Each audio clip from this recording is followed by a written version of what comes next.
5 noches que me cambiaron para siempre. A veces pienso que la vida no se mide por los años que uno vive, sino por las noches que nunca logra olvidar.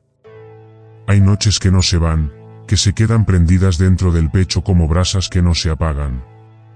No importa cuánto tiempo pase, ni cuántas luces enciendas para espantar la oscuridad, el recuerdo vuelve, siempre vuelve. Yo tengo 5 noches que marcaron el resto de mi existencia. 5 momentos en los que la realidad se quebró, y descubrí que el miedo no necesita forma para ser real. No busco convencerte de nada. Ni que creas, ni que dudes. Solo quiero que escuches. Y si al final del relato te sientes algo incómodo, si una parte de ti se queda mirando de reojo la ventana o revisa la puerta antes de dormir, entonces sabrás por qué yo tampoco pude volver a cerrar los ojos igual. Durante mucho tiempo intenté enterrarlo todo. Le di 1000 nombres: imaginación, casualidad, sueño, trauma. Pero la verdad no cambia aunque la llames de otro modo. El cuerpo recuerda. Y el cuerpo siempre te habla, incluso cuando el cerebro insiste en no escucharlo. Todo comenzó cuando era un niño. Tenía miedo a la oscuridad, como cualquiera. Solo que con los años entendí que el miedo no era el problema era lo que se escondía detrás de ese miedo. Lo que trataba de advertirme. Desde entonces, aprendí a no confiar del todo en la calma. Porque la calma, cuando llega justo antes del terror, es solo el silencio que antecede a la tormenta. Estas historias no tienen relación entre sí.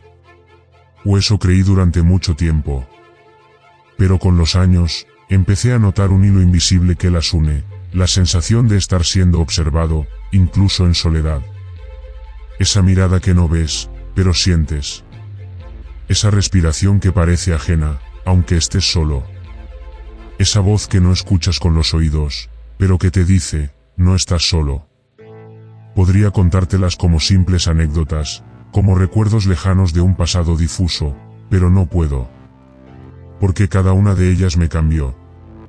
Me arrancó algo que nunca volvió, la inocencia de sentirme a salvo. Y antes de empezar, debo advertirte algo. Esto no es una historia de fantasmas. Ni de monstruos. Ni siquiera de pesadillas. Es una historia de momentos reales. De instantes en los que el miedo se volvió tan tangible que pude olerlo, tocarlo, respirarlo. Quiero que, mientras escuches, te permitas sentir. No solo lo que digo, sino lo que insinúo. La pausa entre las palabras. El eco después del silencio. Ahí, justo ahí, es donde vive el miedo. Cierra los ojos. Respira. Y acompáñame a revivir las 5 noches que me enseñaron que no hay peor enemigo que el que se esconde dentro de tu propia mente. A partir de este punto, todo lo que voy a contarte ocurrió de verdad, aunque, si te soy honesto, a veces desearía que no fuera así. El frío detrás de la puerta. Tenía 8 años la primera vez que descubrí lo que era el miedo verdadero. No el miedo a las películas, ni a los monstruos, ni a la oscuridad. Hablo del miedo que nace despacio, como una corriente fría que te sube por la espalda y te hace entender que algo, aunque no sepas qué, está mal. Aquel día llovía desde temprano. Una lluvia pesada, constante, como si el cielo se hubiese quebrado en 1000 trozos. Mis padres me recogieron de la escuela con el auto empañado y el sonido del limpiaparabrisas marcando el ritmo de la tarde. Recuerdo haber visto los charcos crecer, las luces reflejarse en ellos, y pensar que aquella tormenta tenía algo distinto, algo vivo. Cuando llegamos a casa, el cielo ya era una sola mancha gris. Ellos tenían que asistir a un evento importante, una cena o un compromiso del que no podían ausentarse. Yo insistí en que estaría bien. Era la primera vez que me dejarían solo, y lo tomé como un acto de confianza, casi de madurez.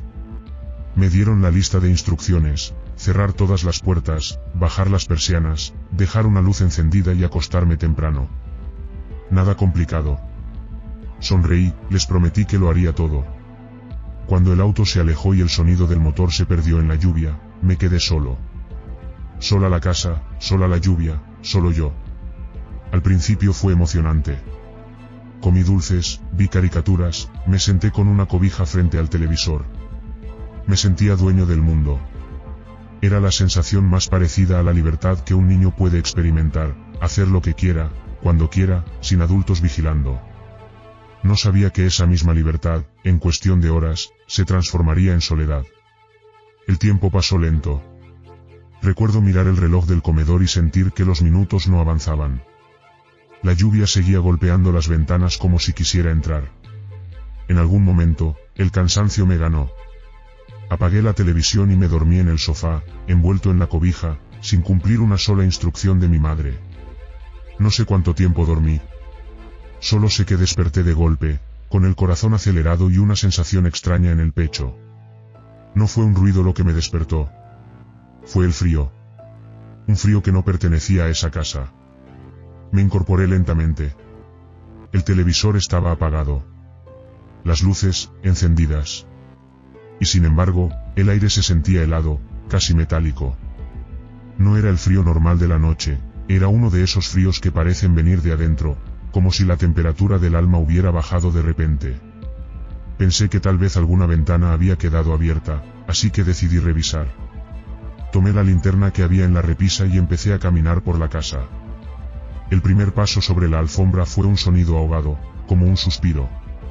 La casa estaba en silencio. Solo la lluvia afuera y el tic-tac del reloj de pared marcando la medianoche. Fui al comedor, las ventanas estaban cerradas. A la cocina, también. El seguro de la puerta trasera estaba echado. Toqué los vidrios con la palma, estaban helados, pero bien sellados. Era absurdo, todo estaba cerrado, y aún así, el frío era tan intenso que podía ver mi aliento salir en pequeñas nubes blancas. Miré hacia el pasillo que conducía a las escaleras. La oscuridad lo llenaba como si tuviera peso propio. Tomé aire y empecé a subir. Cada escalón sonaba distinto, como si la madera se quejara con mi peso. A mitad de camino, sentí un cambio en el sonido de la lluvia. Era como si se hubiese alejado, como si ahora golpeara otro techo, no el mío. Esa percepción me hizo detenerme. Me quedé quieto, y entonces lo escuché, un pequeño crujido, como cuando alguien cambia de posición sobre un piso viejo. Debe ser la madera, me dije. Es normal, la casa cruje cuando llueve. Pero esa excusa no calmó nada. Al contrario, algo dentro de mí empezó a tensarse, a advertirme que no estaba solo. Llegué al pasillo del segundo piso. La linterna parpadeó 2 veces. El haz de luz bailaba sobre las paredes cubiertas de retratos familiares. En cada marco, nuestras sonrisas parecían distintas, deformadas por la penumbra. Me acerqué a la habitación de mis padres, cerrada. A la de invitados, vacía. Y finalmente, la mía. La puerta estaba entornada. Recordé haberla dejado abierta antes de bajar. Ese detalle, mínimo, se sintió como una grieta enorme en mi memoria. Apreté la linterna, tragué saliva y empujé la puerta. El cuarto estaba oscuro, pero la tormenta iluminó el mundo por un segundo. El relámpago me mostró todo, mi cama desordenada, los juguetes, y el closet entreabierto. No le di importancia al principio. Lo empujé para cerrarlo, pero antes de hacerlo, algo dentro del closet se movió. No un sonido claro, no una figura. Solo un desplazamiento del aire, como cuando alguien exhala despacio muy cerca de ti. Solté la manija. Retrocedí un paso. El corazón me golpeaba tan fuerte que sentía su eco en los oídos.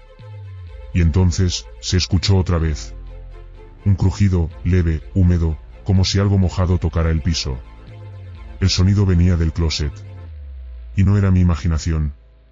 Pude jurar que algo respiraba ahí dentro, un ritmo irregular, lento, como si un pecho cansado intentara mantenerse en silencio. La linterna temblaba en mi mano. No sabía si por mi pulso o porque realmente estaba fallando. Quise decir algo, hacer ruido, gritar, pero la voz se me atoró en la garganta. Era como si el cuerpo supiera que, si hablaba, algo respondería. Retrocedí.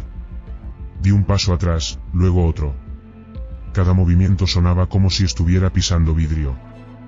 Me alejé hasta el marco de la puerta, y en ese momento, un relámpago iluminó la habitación. El closet, que un segundo antes parecía solo una sombra, ahora tenía un resplandor plateado dentro, como si algo mojado o metálico reflejara la luz. No esperé a saber qué era. Salí corriendo. Corrí por el pasillo, bajé las escaleras casi sin tocar los peldaños. El aire se sentía más frío que nunca, y la casa, más grande, más ajena. Todo parecía expandirse, como si las paredes respiraran conmigo. Llegué al comedor y me metí bajo la mesa. Era un refugio improvisado, mi fortaleza de infancia. Ahí me senté, abrazando mis rodillas, mientras el corazón golpeaba tan fuerte que sentía que iba a delatarme. La lluvia afuera había cambiado su tono. Ya no sonaba constante. Era intermitente, con pausas, como si algo caminara sobre el techo, tapando el sonido por momentos. Y entonces escuché los pasos. Primero leves, lentos, como si alguien tanteara el piso con los pies descalzos. Después más firmes, más pesados. Bajaban las escaleras. Los peldaños crujían uno por uno. No era el ruido de una persona bajando normalmente. Era irregular, como si tropezara a propósito. Como si rebotara. Yo contenía la respiración. Sabía que cualquier sonido me delataría. No podía llorar, aunque quería. Solo miraba hacia el frente, esperando ver algo o no ver nada. Y lo vi. 2 piernas desnudas entraron en mi campo de visión. Cubiertas de barro y hojas. Tenían cortes finos, como si hubiesen cruzado un campo de espinas. La piel era amarillenta, casi gris, y el agua de la lluvia resbalaba por ellas en pequeños surcos. No vi el torso, ni la cara. Solo las piernas. Se movían torpemente, como si costara mantenerse en pie. Titubeaban, tambaleantes. De pronto, un objeto cayó de sus manos, una llave inglesa. El metal golpeó el suelo y el eco se expandió por toda la casa. Ese sonido fue un disparo dentro de mi cabeza. Pensé que iba a agacharse, que iba a mirar bajo la mesa y encontrarme. Me quedé inmóvil, sintiendo como cada músculo temblaba. Las piernas se detuvieron. Ni un movimiento. Solo el goteo del agua cayendo desde ellas, formando un charco oscuro en el piso. Pasaron segundos, o tal vez minutos. No lo sé. El tiempo se dobló en ese instante. Y de pronto, sin recoger la herramienta, esas piernas siguieron caminando. Pasaron de largo. Escuché pasos erráticos alejándose hacia la puerta principal. Luego, el sonido del cerrojo, el golpe seco de la puerta al cerrarse, y después, nada. Silencio. Ni lluvia, ni viento, ni truenos. Solo mi respiración. Esperé ahí, bajo la mesa, sin atreverme a moverme. Las luces parecían más tenues, y el aire, más pesado. Era como si la casa se hubiera vaciado de sonido. Cuando por fin reuní valor, salí lentamente de mi escondite. El piso estaba húmedo. El charco seguía ahí, junto a la llave inglesa. La tomé. Estaba fría, casi helada, como si hubiera estado afuera bajo la lluvia durante horas. Subí la mirada, el suelo lleno de huellas. Desnudas. Pequeñas, deformes, marcadas con barro y sangre. Iban desde las escaleras hasta la puerta. Y ahí terminaban. Como si la persona, o lo que fuera, se hubiera disuelto en la noche. Me quedé quieto, sin saber qué hacer. No podía llamar a mis padres, no quería que supieran que me había dormido sin cerrar todo. Así que simplemente hice lo que un niño haría para calmarse, fingí que no había pasado nada. Cerré la puerta. Aseguré cada ventana, apagué la linterna y subí a mi habitación. El closet seguía entreabierto, pero no tuve valor de tocarlo. Solo me acosté, me tapé con la cobija hasta la cabeza y esperé el amanecer. Cuando desperté, el sol ya iluminaba la casa. Bajé al comedor, y el piso estaba limpio. Sin charco, sin huellas, sin llave inglesa. Nada. Como si todo hubiese sido un sueño.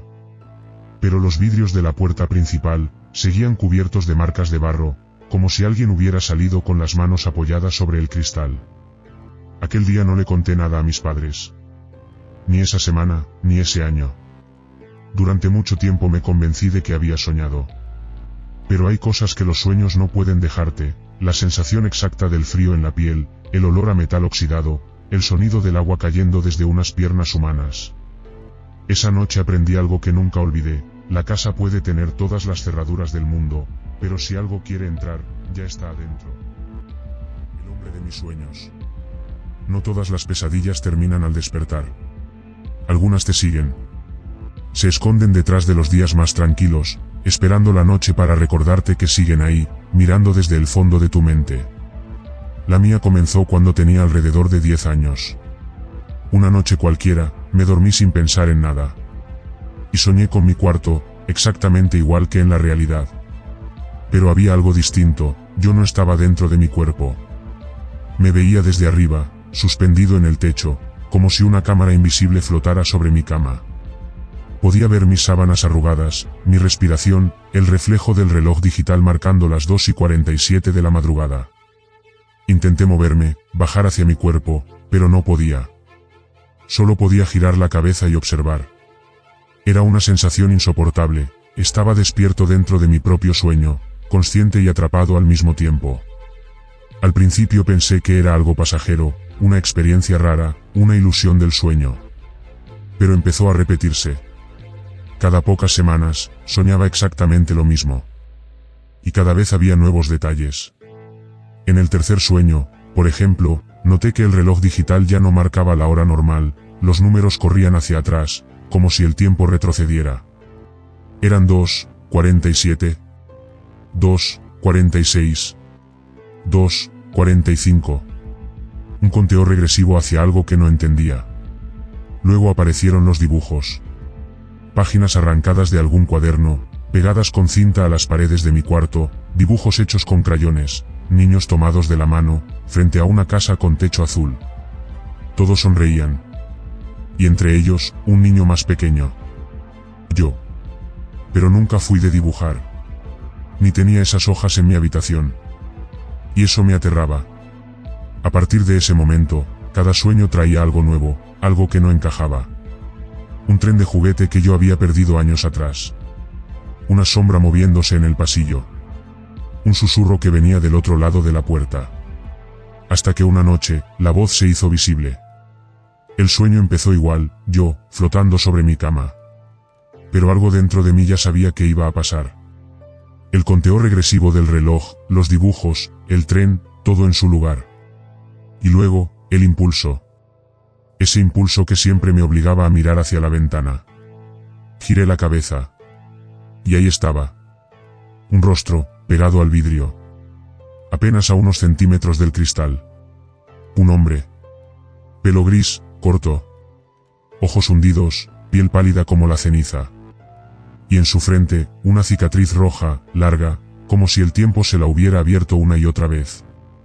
No hacía nada. Solo miraba. Y luego, levantaba las manos y arañaba el vidrio, despacio, como si intentara abrirlo desde fuera. En ese punto siempre despertaba. Empapado en sudor, con la garganta seca y el corazón como un martillo en el pecho. Las primeras veces corría hacia la ventana. Encendía la luz. Miraba el cristal. Nada. Ni una huella. Ni una marca. Ni un sonido. Pero algo en el aire seguía ahí. Un frío, un silencio. Como si el sueño no hubiera terminado del todo. Después de la cuarta vez, me animé a contárselo a mis padres. Me escucharon con atención, aunque con esa sonrisa que los adultos ponen cuando quieren tranquilizarte sin creer del todo lo que dices. Mi madre dijo que era normal tener sueños repetidos. Que era parte del crecimiento. Que el cerebro los usaba para procesar miedos. Mi padre me aseguró que estaban en la habitación de al lado, que nada malo podía pasarme. Asentí, pero no me creí ni una palabra. La noche siguiente, antes de dormir, mi padre entró a mi cuarto. Se sentó junto a mí y me tomó la mano. ¿Seguro que era un hombre?, me preguntó. Sí, respondí. Tenía una cicatriz aquí, y toqué mi frente, del lado izquierdo. Él se quedó inmóvil. No parpadeó. Solo me miró unos segundos y luego asintió, como quien reconoce algo que no quería recordar. Esa noche no soñé nada. Pero la siguiente semana, mis padres me llamaron al salón. Su tono era distinto, más serio que nunca. Mi madre habló primero. Me dijo que cuando era muy pequeño, de apenas 3 o 4 años, había un hombre que solía cuidarme.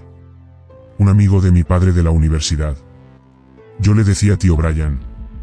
No era familia, solo alguien muy cercano que solía pasar mucho tiempo con nosotros. Pero un día algo pasó. Un problema entre ellos. Mi padre nunca quiso decirme qué. Solo dijo que se alejó para siempre. Y agregó un detalle: Brian tenía una cicatriz en la frente. Una herida de un accidente de coche que le dejó una marca para toda la vida. Cuando escuché eso, algo dentro de mí se heló. No era solo una coincidencia. Yo no tenía forma de saber eso. Era demasiado específico, demasiado exacto. Mi padre intentó explicarlo. Dijo que, tal vez, los sueños eran recuerdos viejos que mi cerebro estaba reconstruyendo. Que no era un fantasma, sino la mente intentando llenar huecos de la infancia. Pero esa explicación no me calmó. Me asustó más. Porque si eso era cierto, significaba que sí lo había visto de verdad. Que en algún momento de mi niñez, ese hombre estuvo fuera de mi ventana, mirándome dormir. Durante meses no volví a tener el sueño. Hasta que un año después, regresó. Todo era igual, mi cuerpo en la cama, el reloj en reversa, los dibujos, el tren. Solo había una diferencia. La ventana estaba abierta. El aire entraba en ráfagas, moviéndolo todo. Y detrás del marco, la oscuridad respiraba. Intenté despertar, pero no podía. Mi cuerpo estaba paralizado, consciente pero inmóvil. La sensación era insoportable. Podía escuchar mi corazón latir, pero ni siquiera podía mover los ojos. El viento helado me golpeaba el rostro. Sentía que alguien estaba a punto de entrar. El miedo se volvió tan intenso que sentí que mi alma se rompía dentro de mí. Y entonces, de golpe, volví a tener control. Me incorporé y corrí hacia la ventana. Estaba cerrada. Sellada. Bloqueada por dentro. Me quedé ahí, respirando con dificultad, hasta que amaneció. Desde esa noche, ya no supe qué era más aterrador, si pensar que todo estaba en mi cabeza, o creer que ese hombre, Brian, seguía ahí afuera, esperando que yo durmiera otra vez. A veces, cuando cierro los ojos, sigo viendo su rostro pegado al vidrio. Y aunque pasen los años, aunque cambie de casa o de ciudad, hay noches en que despierto de golpe, mirando hacia la ventana, con la sensación de que él ya estaba ahí antes de que yo despertara. Un hombre que no debía estar. Hay miedos que aparecen cuando crees haber dejado atrás la infancia. Miedos nuevos, más racionales, más humanos. No nacen de la oscuridad, sino de los ojos que te observan desde ella. De la idea de que alguien, en algún lugar, te piensa demasiado. Yo tenía 14 años cuando descubrí ese tipo de miedo. Era el último día de clases de secundaria, el día en que todos corrían de un salón a otro, firmando anuarios, escribiendo frases tontas, prometiendo amistad eterna y contactos que nadie volvería a usar. El edificio estaba lleno de risas, de plumones de colores y abrazos de despedida. Yo también firmé decenas de anuarios, algunos de amigos, otros de personas que apenas conocía. Era el caos típico de un final de ciclo, una euforia inocente. Cuando llegó el turno de revisar el mío, me senté en las gradas del gimnasio, buscando entre las páginas los mensajes de mis amigos. Cosas simples, inofensivas: no cambies nunca, te voy a extrañar, nos vemos en prepa. Y entonces lo vi. En una de las últimas páginas, debajo de una foto grupal, había una firma con tinta negra. Una letra extraña, alargada, casi elegante. Decía, Samuel Robinson 3.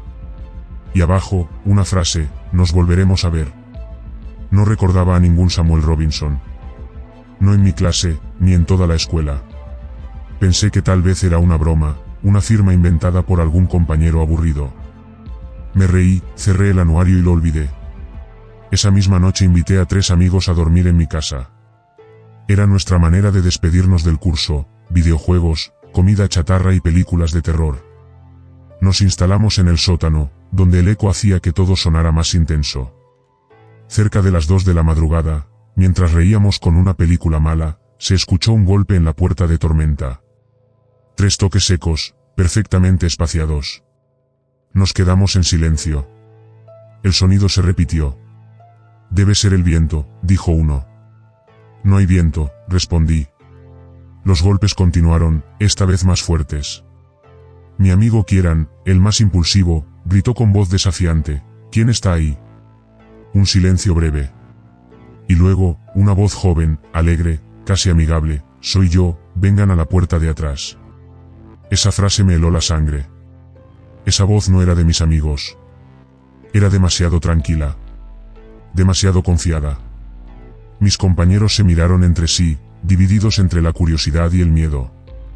Yo, en cambio, sentí algo dentro de mí decir no, una voz interna, profunda, tajante. Pero ellos insistieron. Subimos las escaleras del sótano. Desde la cocina se podía ver la puerta trasera. Y ahí estaba. Un chico, de pie bajo la lluvia, con la cabeza inclinada y las manos en los bolsillos. El agua le caía sobre el rostro, pero mantenía una sonrisa. Una sonrisa tensa, demasiado fija. La luz del porche lo iluminaba solo a medias, lo justo para reconocer su rostro. Y era él. El del anuario. El nombre que no debía estar ahí. Samuel Robinson III. Mis amigos no entendían mi reacción. Querían abrirle.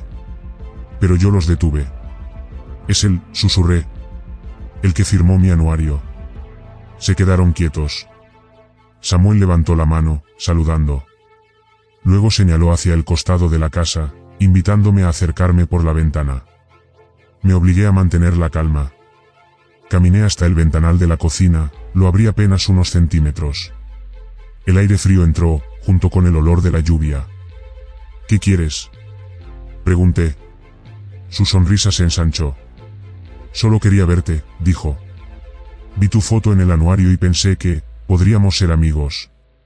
¿Cómo sabes dónde vivo?, le corté. El cambio fue inmediato. Su rostro se endureció, como si la pregunta le hubiese dolido. Los ojos se le vaciaron de emoción, y la sonrisa se transformó en una mueca. ¿Por qué me hablas así?, dijo con voz temblorosa.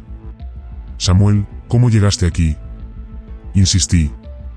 No me llames así, gruñó. ¿Qué quieres?, repetí. Su expresión cambió por completo. El tono amable desapareció, reemplazado por una rabia contenida. Tus amigos son unos hipócritas, gritó. Te odian. Tu ex también te odia. Todos te miran y se ríen de ti cuando das la espalda. No entendía cómo sabía esas cosas. Cómo conocía nombres, fechas, detalles que nadie fuera de mi círculo podía saber. Golpeó el vidrio con la palma. 1, 2, 3 veces. El sonido fue tan fuerte que mi madre debió escucharlo desde el piso de arriba. Mi amigo David reaccionó y le gritó que se fuera, que lo dejaríamos en paz si desaparecía. Samuel se quedó quieto, respirando con fuerza. Luego sonrió otra vez, una sonrisa torcida, forzada, como si el rostro no pudiera decidir si estaba feliz o furioso. Después, sin decir palabra, se inclinó sobre la ventana y trató de empujarla. El vidrio vibró, las bisagras chirriaron, y la sonrisa se volvió un gesto de odio puro. Voy a volver, dijo en voz baja. Y cuando lo haga, ya no vas a poder ignorarme. Antes de que pudiéramos reaccionar, salió corriendo hacia la oscuridad. La lluvia lo tragó. Mis padres bajaron segundos después, alertados por el escándalo. Mi padre salió descalzo, pero no lo encontró. Solo las huellas mojadas en el suelo, desvaneciéndose en el asfalto. Esa noche nadie durmió. Al día siguiente, mis padres llamaron a la escuela. Querían saber quién era ese chico. El director se quedó en silencio unos segundos, y luego dijo algo que me heló la sangre. Samuel Robinson III fue expulsado hace un mes. No debió haber estado aquí el último día. No debió haber tenido acceso a ningún anuario. Era imposible. Significaba que había entrado a escondidas, solo para dejarme ese mensaje. Intentamos rastrearlo. Nadie sabía dónde vivía. Sus padres habían cambiado de número, se habían mudado sin dejar dirección. Era como si nunca hubiera existido.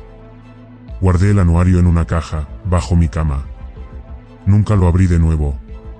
Pero a veces, en las noches más silenciosas, creo escuchar de nuevo esos 3 golpes, secos, espaciados, como si alguien desde afuera siguiera esperando que le abra la puerta.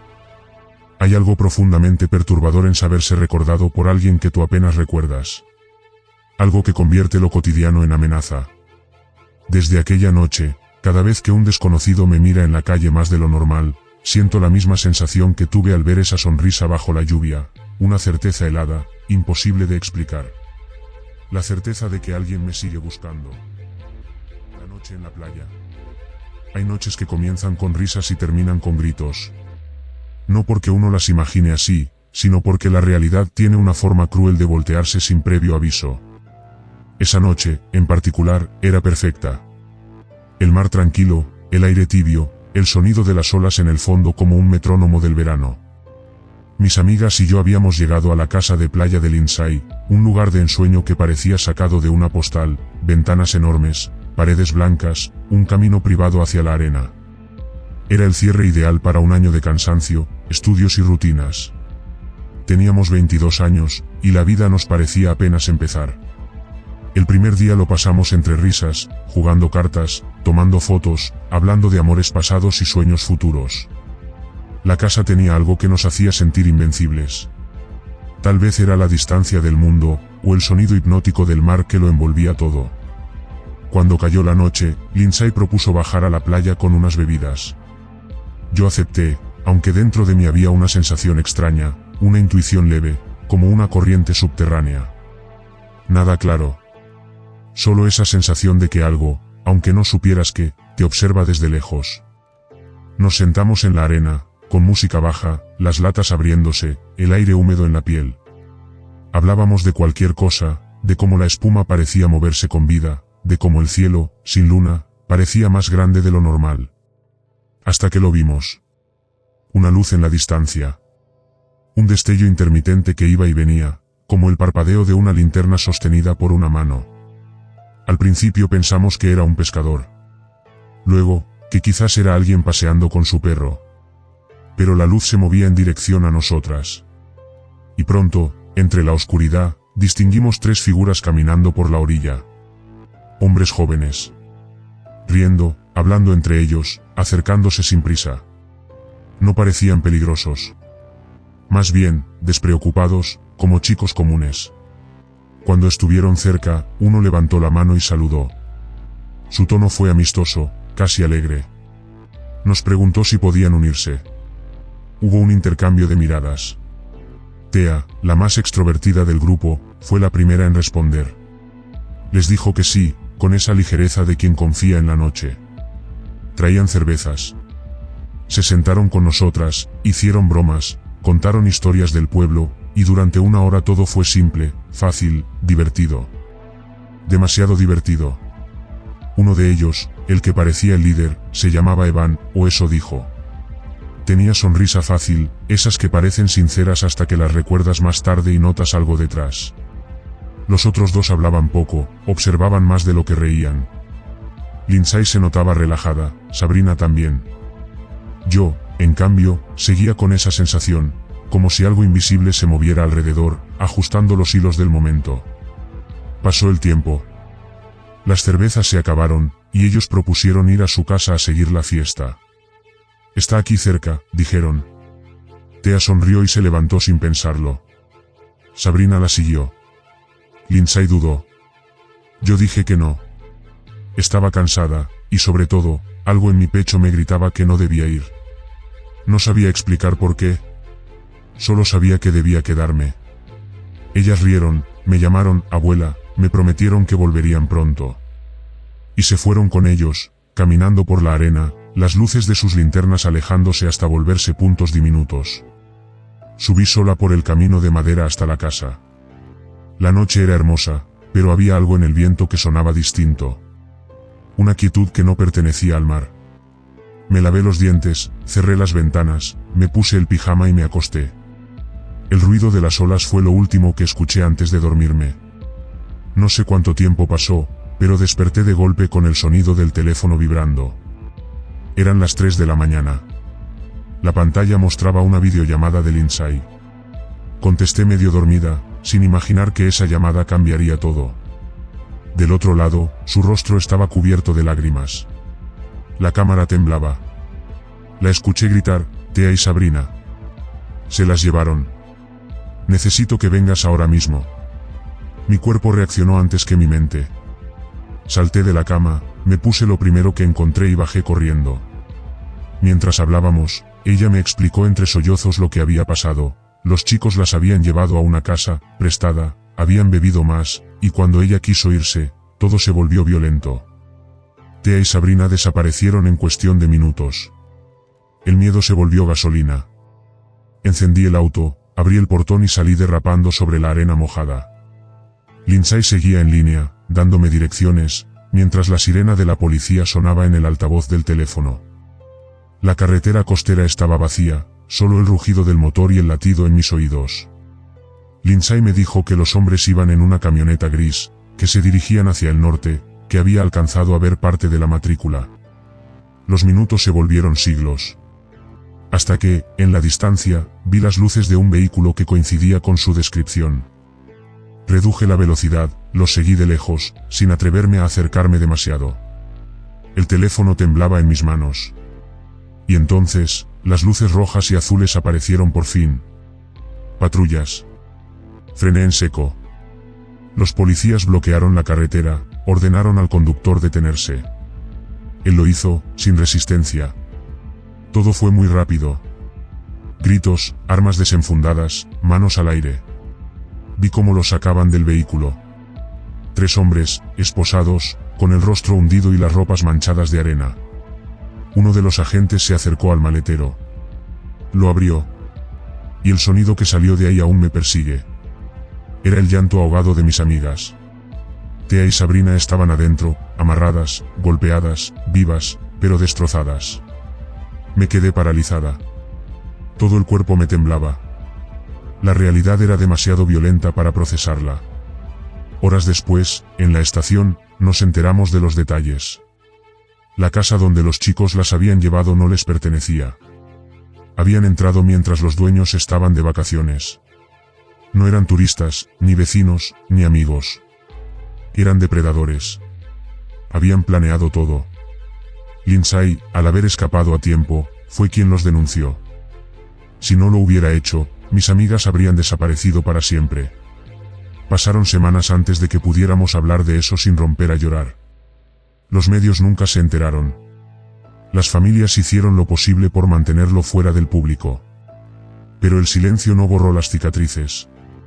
Desde entonces, cada vez que alguien me llama, miedosa, por seguir mi intuición, solo sonrío. Porque aquella noche, mi miedo fue lo que me salvó. Y si algo aprendí, es que la intuición no es debilidad. Es la voz más antigua del alma, la que te susurra cuando algo en el mundo no encaja. Esa noche me quitó la inocencia. Me enseñó que el peligro no siempre llega gritando. A veces se acerca sonriendo, ofreciéndote una bebida bajo las estrellas. El evento. Dicen que la madurez llega cuando uno aprende a distinguir entre peligro y diversión. Pero hay momentos en que ambas cosas se confunden, en que lo que parece una noche cualquiera se convierte en un abismo. Yo tenía 24 años. Había vuelto a vivir con mis padres después de la universidad. Era un tiempo de calma, trabajo nuevo, metas claras, estabilidad. Sentía que por fin mi vida tomaba forma. Mi mejor amigo, Jimmy, organizaba eventos de música electrónica en la costa. Era carismático, hiperactivo, lleno de contactos. Sus fiestas se llenaban de luces, cuerpos en movimiento y música que parecía latir dentro del pecho. Para él, la noche era un escenario. Para mí, solo un escape ocasional. Cuando me invitó al gran evento del verano, acepté. Sería en el Jersey Shore, un fin de semana de celebración, un mar de gente bailando al ritmo de los DJ más conocidos. Jimmy nos prometió pases VIP, bebidas gratis y alojamiento. Yo no tenía motivos para decir que no. El día del evento llegamos temprano. El lugar estaba enloquecido, luces estroboscópicas, gritos, olor a sal y alcohol mezclado con perfume barato. Era una ciudad hecha de ruido. Mi amigo Ryan y yo bebimos desde temprano. No hasta perder el control, pero lo suficiente como para olvidar el reloj. El ambiente era contagioso, y entre risas y empujones, la noche nos devoró. Fue entonces cuando las conocimos. 2 chicas. Gianna y Marcela. Eran distintas al resto, no parecían venir a la fiesta, sino a observarla. Ropa elegante, miradas seguras, sonrisas calculadas. Fueron ellas quienes se acercaron a nosotros. Conversamos poco, todo fluyó con naturalidad.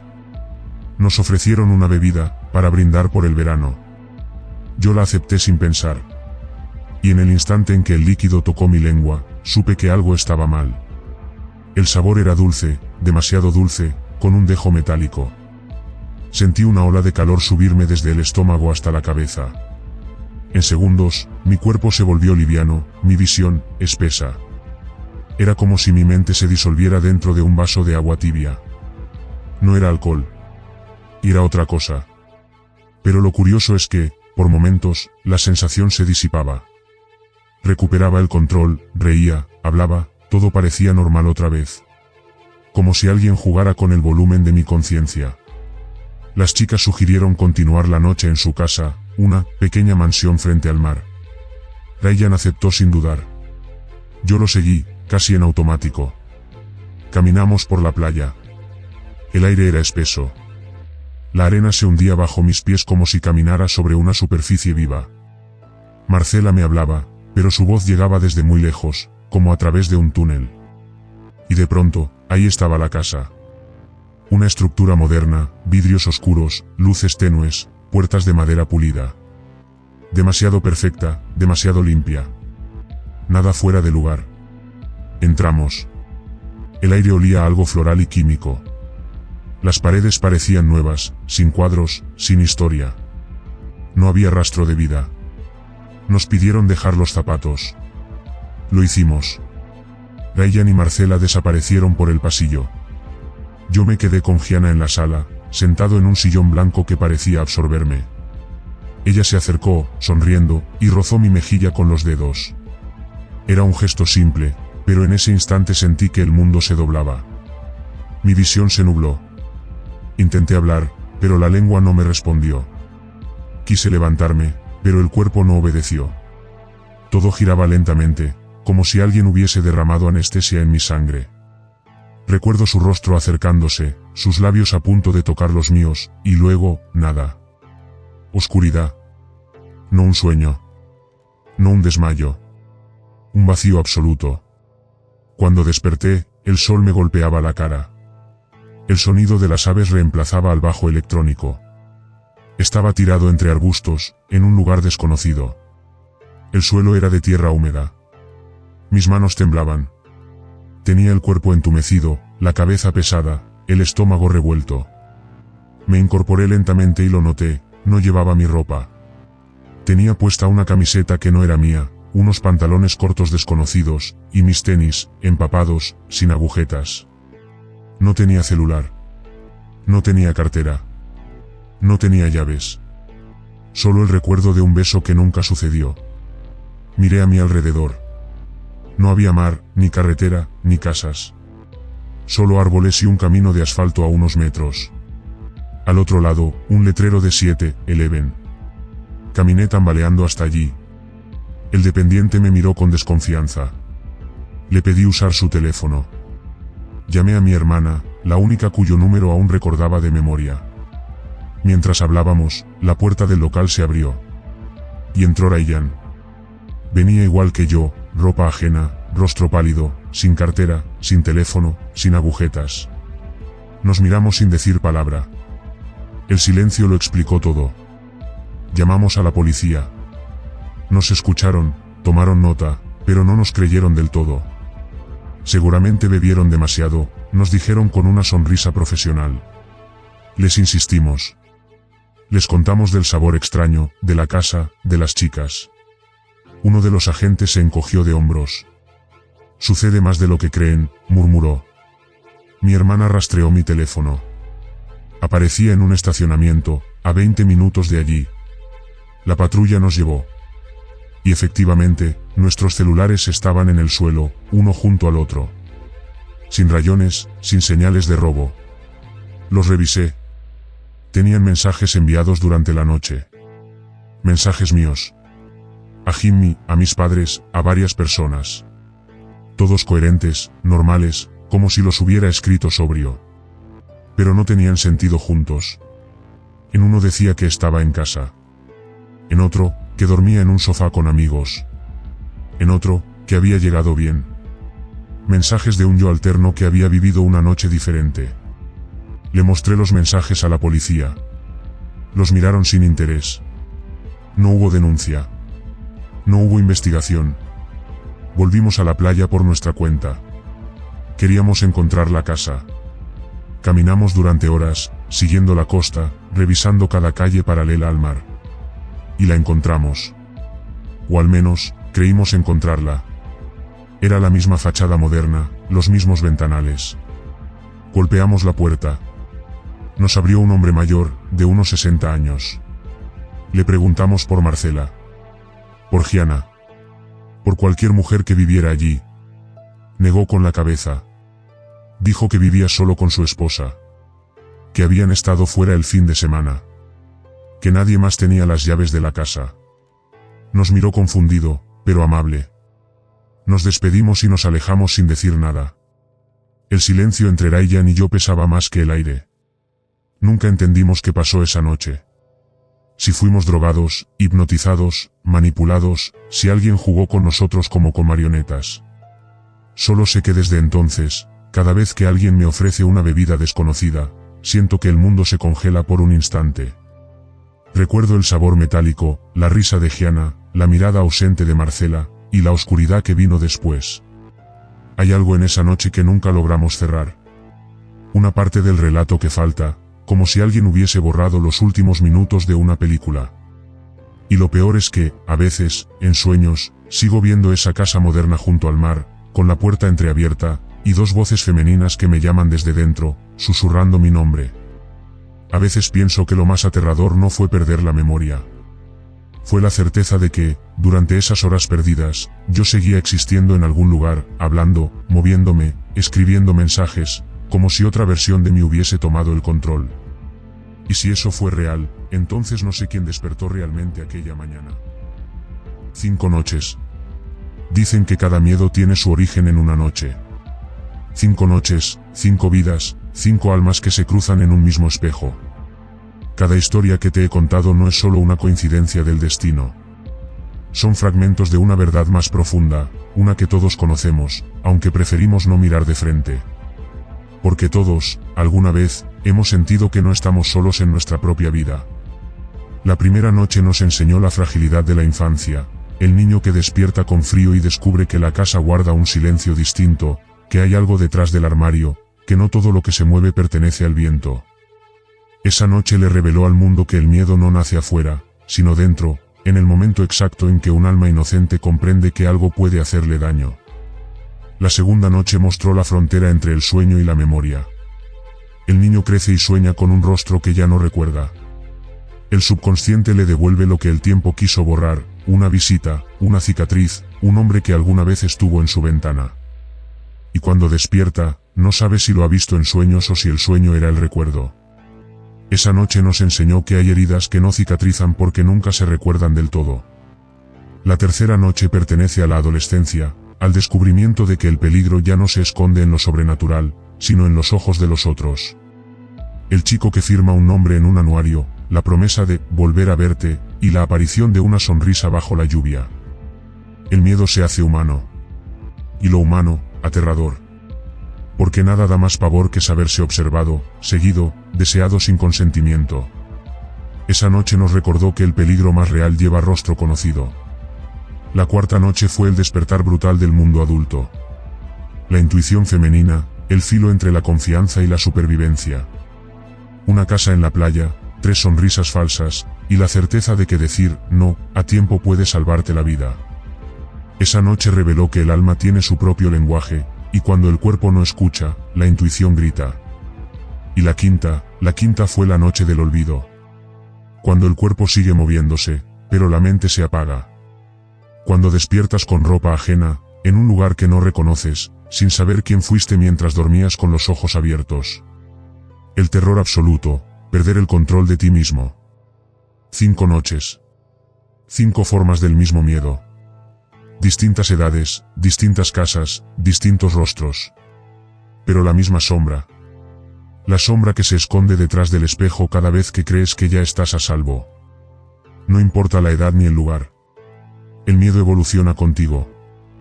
Pasa de los monstruos bajo la cama a los hombres bajo la lluvia, a los pensamientos que no te dejan dormir.